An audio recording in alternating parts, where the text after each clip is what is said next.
अस्सलाम वालेकुम guys, welcome back to our channel. This is Saad Hisham and this is Zurain Akhtar. तो guys आज हम एक और वीडियो के साथ आए हैं।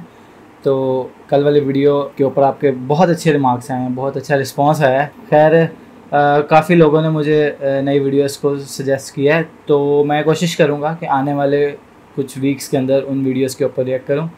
तो मैंने परमिशन के लिए अप्लाई किया है उनको। तो अभी हम आज जो वीडियो देखने जा रहे हैं उसका नाम क्या है जनाब? उसका नाम है उसका 10 नाम अमेजिंग यूनिफॉर्म्स। हाँ, और जिस चैनल पावरफुल। से ये पावरफुल यूनिफॉर्म्स और जिस चैनल से उसका नाम है द अमेजिंग लिस्ट। और हाँ, एक और चीज़, इसके स्टार्ट पे जो हिंदी में लाइन लिखी हुई है ना, वो हमें बता देना, उसको ट्रांसलेट करके नीचे के उसका मतलब क्या है। ठीक है, अभी हम लोग चलते हैं वीडियो की तरफ।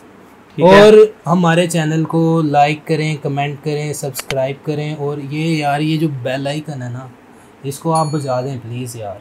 ठीक है, कि हमारे आने वाले तमाम वीडियोस के ना नोटिफिकेशन आपको मिलते रहें। और बिना किसी देरी के हम वीडियो स्टार्ट करते हैं। तो 3, 2, 2, 1 एंड दोस्तों, हम सब ये जानते हैं कि किसी भी देश के लिए उसकी सुरक्षा सबसे ज्यादा इम्पोर्टेंट होती है, और कोई भी देश हो उसकी सुरक्षा उसकी सेना पर निर्भर होती है। सेना ही है जो किसी भी हाल में सबसे आगे आकर हम सबके लिए लड़ती है। वो अपनी जान पर खेलकर हमारे देश को सुरक्षित और स्वतंत्र बनाए रखती है। किसी भी जंग को जीतने के लिए सेल्फ कॉन्फिडेंस का होना बहुत जरूरी है, और उनकी इसी कॉन्फिडेंस को बनाए रखने के लिए ये भी बहुत जरूरी है कि जब भी वो जंग के लिए मैदान में उतरते हैं तो हर जरूरी चीजें उनके पास हों, जैसे कि लेटेस्ट वेपन्स, वेस्ट और बहुत कुछ। दोस्तों, जहां सेना अपनी जान की परवाह ना करते हुए पूरे तन मन से अपने देश की रक्षा करती है, वहीं उस देश का भी ये कर्तव्य है कि वो अपनी सेना की सुरक्षा का पूरा ध्यान रखे। और जहां सैनिकों की सुरक्षा की बात आती है तो इसमें उनकी यूनिफॉर्म का भी बहुत बड़ा हाथ होता है। तो दोस्तों, आज की इस वीडियो में मैं आपको दुनिया की 10 सबसे पावरफुल मिलिट्री यूनिफॉर्म्स के बारे में बताऊंगा। वीडियो का एंड तक देखना। और वीडियो शुरू करने से पहले मैं आपको एक बात और बता दूं कि अगर आपने हमारा चैनल अभी तक सब्सक्राइब नहीं किया है तो अभी लाल बटन को दबा के सब्सक्राइब कर दो, लिंक डिस्क्रिप्शन में दे रहे हैं, ताकि इस चैनल पे तो जब भी कोई kindly वीडियो कर आए आपको लीजिए। उसकी नोटिफिकेशन मिल जाए।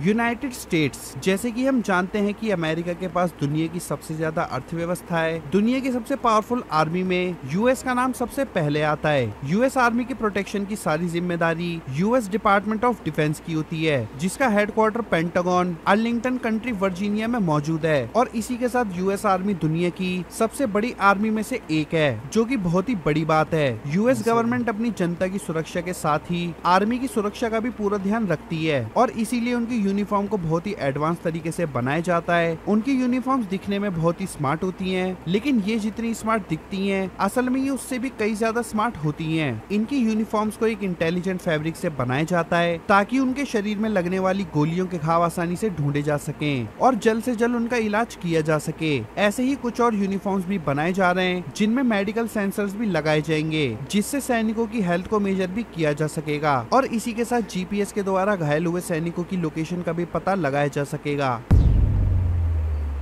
ब्रिटेन, दोस्तों ब्रिटिश आर्मी के बारे में हम सब जानते हैं। ब्रिटिश आर्मी दुनिया की सबसे पावरफुल आर्मी में से एक है। ब्रिटिश आर्मी की यूनिफॉर्म दिखने में बहुत ही साधारण है, लेकिन इसमें कई लेटेस्ट टेक्नोलॉजीज का इस्तेमाल किया गया है। ब्रिटिश आर्मी यूनिफॉर्म को कुछ इस तरह से बनाया जा रहा है, जिसमें बैटरीज और केबल को लगाने की जगह कुछ ऐसे धागों का इस्तेमाल किया जाएगा जिसमें से बिजली भी ट्रांसफर हो सकेगी। इससे सैनिकों को बैटरीज और केबल्स का बोझ भी नहीं उठाना पड़ेगा, और साथ ही यूनिफॉर्म के शॉर्ट सर्किट होने के चांसेस भी बहुत कम हो जाएंगे। इस विशेष फैब्रिक को वेस्ट, ग्लव्स, शर्ट्स और बैकपैक्स में भी लगाया जा सकेगा, और यहाँ तक कि इन्हें हेलमेट्स में भी लगाया जा सकेगा, जो कि बहुत ही अद्भुत है। दोस्तों, ये डिजाइन ब्रिटेन को मॉडर्न मिलिट्री लिस्ट में और भी आगे ले जा सकेगा, और इसी के साथ ही ये चीज इन्हें और भी पावरफुल बना सकती है।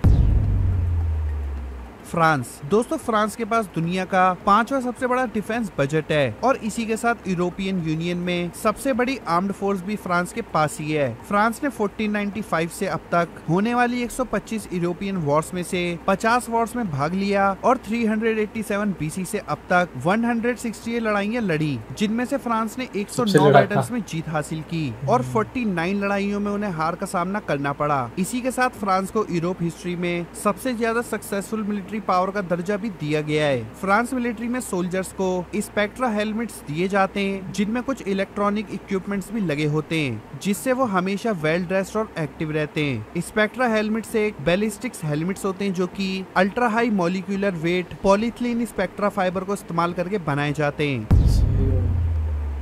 रशिया एरिया के हिसाब से देखा जाए तो रशिया दुनिया का सबसे बड़ा देश है और जहां बात आती है मिलिट्री स्किल्स को बनाए रखने की तो रशिया भी किसी से कम नहीं है। 1994 से लेकर अब तक इनकी यूनिफॉर्म्स में कई तरह के बदलाव किए गए हैं जिन्हें देखकर ये लगता है कि शायद ये बदलाव अपनी खुफिया डिटेल्स को गुप्त रखने के लिए किए जाते हैं, जो कि अपने देश को सुरक्षित रखने का बहुत ही अनोखा तरीका है। रशियन मिलिट्री यूनिफॉर्म्स को ultra light high strength woven aromatic style से बनाया जाता है जो इन्हें और भी मजबूत बनाते हैं। इनकी वेस्ट को बहुत ही hard boron carbon ceramic material से बनाया जाता है जो कि टैंक आर्मर में यूज किया जाता है और ये शरीर के नाजुक अंगों की रक्षा करते हैं और इसी के साथ ये यूनिफॉर्म के वेट को 20 से 30% तक कम कर देते हैं। रशियन मिलिट्री में रेटनिक उपकरणों का इस्तेमाल किया जाता है। इन्हें सोल्जर्स की कनेक्टिविटी को इम्प्रूव करने के लिए बनाया गया है जिससे वो और भी ज्यादा एक्टिव रह सकें। इनमें आधुनिक body armours, helmets, special I monitor, night vision, molecular flashlight, communication system और स्पेशल हेडफोन्स जैसे इक्विपमेंट्स शामिल हैं।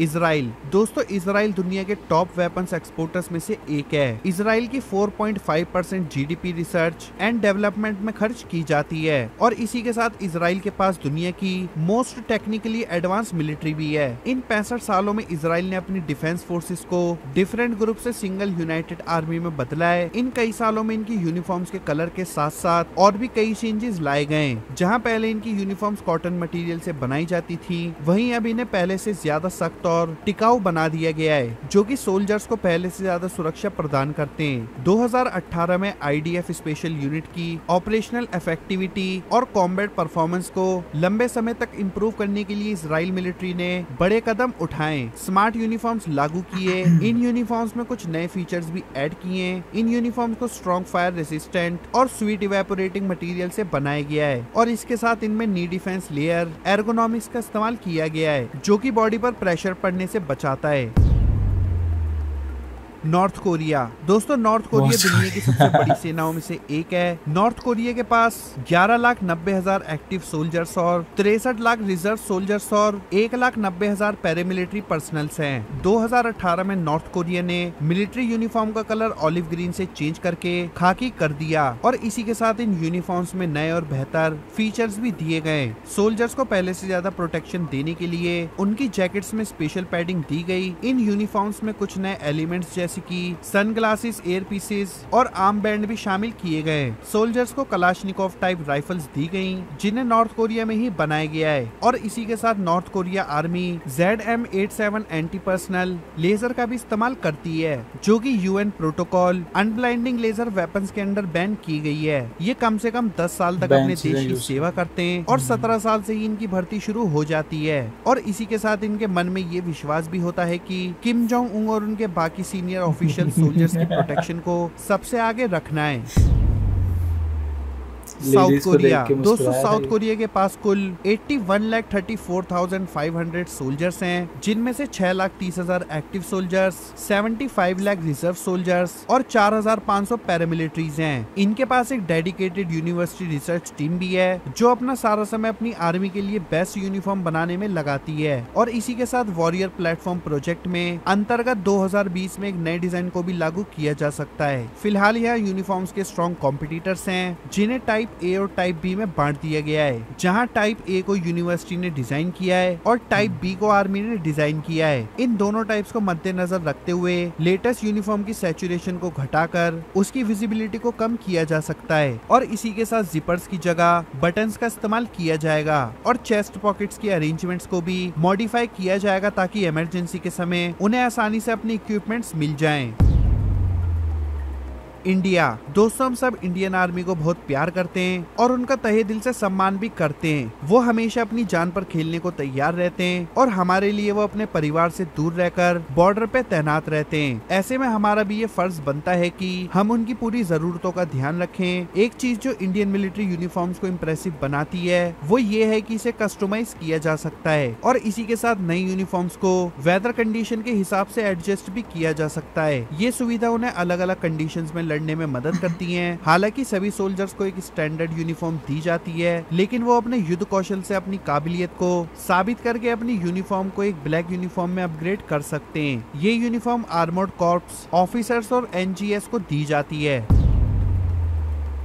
सऊदी अरेबिया के पास कुछ बहुत ही विशेष मिलिट्री इक्विपमेंट्स हैं और इसी के साथ इनके पास एक बहुत बड़ी आर्मी भी है जो किसी भी मुश्किल में अपने देश की रक्षा करने के लिए सक्षम है। 2018 में सऊदी अरेबिया का डिफेंस बजट $76.7 बिलियन का था, जिससे उन्हें अपने अपोनेंट इजराइल और ईरान के ऊपर बहुत लाभ हुआ और उस वक्त इजराइल और ईरान का बजट सिर्फ 18.5 और 8 बिलियन था। 2014 में सऊदी अरेबिया दुनिया में डिफेंस इक्विपमेंट का सबसे बड़ा इंपोर्टर था। इन यूनिफॉर्म्स को शुरू में ब्रिटिश और यूनाइटेड स्टेट्स के मॉडल के ऊपर डिजाइन किया गया, जिसने फोर्सेस को अर्ली डेवलपमेंट में शामिल होने के लिए प्रभावित किया। विशेषताओं को ध्यान में रखते हुए इसे कई शाखाओं में बदल दिया गया। आर्मी और नेशनल गार्ड को खाकी और ऑलिव ड्रैप कलर दिया गया, वहीं नेवी को ब्लू और व्हाइट कलर दिया गया और एयरफोर्स को भी ब्लू कलर दिया गया। जापान। पूरे इतिहास में जापान का विदेशी प्रभाव अपनी यूनिफॉर्म्स में बहुत ही अच्छे से दिखाई देता है। शुरू में जापानीज ऑफिसर्स को भी यूनिफॉर्म नहीं दी जाती थी, जिसकी वजह से उन्हें अपनी यूनिफॉर्म खुद ही अरेंज करनी पड़ी थी और इसीलिए उनकी यूनिफॉर्म में कलर और उनकी बनावट में बहुत वेराइटीज होती हैं। लेकिन समय के साथ उन्होंने अपनी मिलिट्री यूनिफॉर्म में और नए फीचर्स लागू करने का फैसला किया। आजकल इन इम्प्रेसिव फीचर्स में हेलमेट के 3 अलग अलग मॉडल्स शामिल हैं। ये हेलमेट्स मजबूत स्ट्रैप्स की मदद से सिर पे अच्छे से फिट हो जाते हैं और इसी के साथ इनके कुछ फीचर्स हमें जापान की यूनिक हिस्ट्री की याद दिलाते हैं। वो अपनी कमर पर अलग तरह की बेल्ट पहनते थे जिसे सैनिनबारी कहा जाता था। ये बेल्ट इन्हें इनका हौसला बढ़ाने के लिए पहनाई जाती थी और इसी के साथ ये अपने सिर पे एक हेडबैंड भी बांधते थे जिसे हचीमाकी कहा जाता है और ये हेडबैंड इनकी एफर्ट्स का सिंबल माना जाता है। दोस्तों, वीडियो के डिस्क्रिप्शन में सबसे टॉप पे आपको एक लिंक मिलेगा जो कि मेरे सेकंड चैनल का लिंक है। उस लिंक पे टच करके मेरे सेकंड चैनल को जरूर सब्सक्राइब करना। तो दोस्तों, ये थी top 10 most powerful military uniforms. आपको इनमें से किसकी यूनिफॉर्म सबसे बढ़िया लगी मुझे कमेंट करके जरूर बताना। वीडियो पसंद आई हो तो लाइक और शेयर जरूर करना और फ्यूचर में आने वाली और अमेजिंग वीडियोस देखने के लिए हमारे दी अमेजिंग लिस्ट यूट्यूब चैनल को सब्सक्राइब भी जरूर करना। सब्सक्राइब करना इनके चैनल को आप। वीडियो तो बहुत अच्छी थी लेकिन पाकिस्तान नहीं डाला यार, पता नहीं किस। खैर, यूनिफॉर्म की बात हो रही है ना, यूनिफॉर्म की ही बात कर रहा हूँ। तो खैर, इंडिया जो है ना, इंडिया की यूनिफॉर्म और पाकिस्तान की यूनिफॉर्म में काफ़ी सारी सिमिलैरिटीज़ मौजूद हैं जहाँ तक मुझे लगता है। लेकिन आपको एक नॉलेज में इजाफा करूँ तो जो सऊदी अरेबिया की आर्मी है उसको ट्रेन करने में पाकिस्तानी आर्मी का एक बहुत बड़ा रोल है। जनरल राहील शरीफ, हाँ, वो अभी भी एक एक्टिव ऑफिसर है हमारे।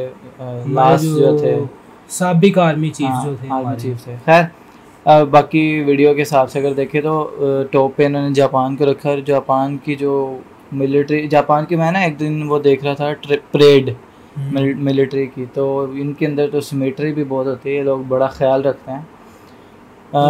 और इनका फिटनेस लेवल जो दूसरे कंट्रीज की जो आर्मी है उन सबसे ज़्यादा होता है। इनको पतले वगैरह होते हैं, कराटे वगैरह में इनका खाना पीना भी हमसे थोड़ा डिफरेंट होता है। और मैंने सुना था जापान में तो आम रूटीन में भी लोग ना गर्म पानी पीते हैं, नीम गर्म पानी, यानी हल्का गर्म पानी।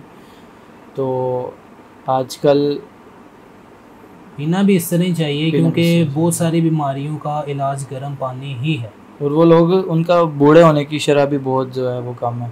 अच्छा, वो हमें बता दीजिएगा कि जो चीज़ें अगर पाकिस्तानी कोई इस वीडियो को देख रहे हैं तो वो भी बता दें हमें कमेंट्स में, ताकि हम नेक्स्ट वीडियो ऐसी चूज़ करें जिसमें पाकिस्तान एटलीस्ट हमारा भी मुल्क आया हो। हाँ, तो कोई इशू नहीं है।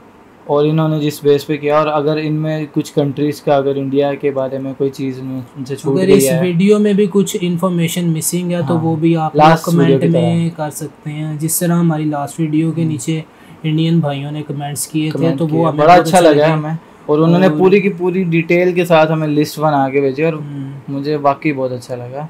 तो इसी तो तरह आप इस हमें गाइड वीडियो के करते नीचे रहें। भी आप कमेंट्स करते रहें और इसी तरह हमें प्यार देते रहें, तो हम रोज़ आपके लिए नए नए अच्छे अच्छे रिएक्शंस लाते रहेंगे। और जाते वक्त फिर मैं यही कहूँगा हमारे चैनल को सब्सक्राइब कर लें कर दे यार। अल्लाह का वास्ता है कर दो। अच्छा ठीक है, छोड़ फिर यार। नेक्स्ट मुलाकात होगी इंशाल्लाह। हाँ, और कल कल के लिए अल्लाह हाफिज़ एंड पीस।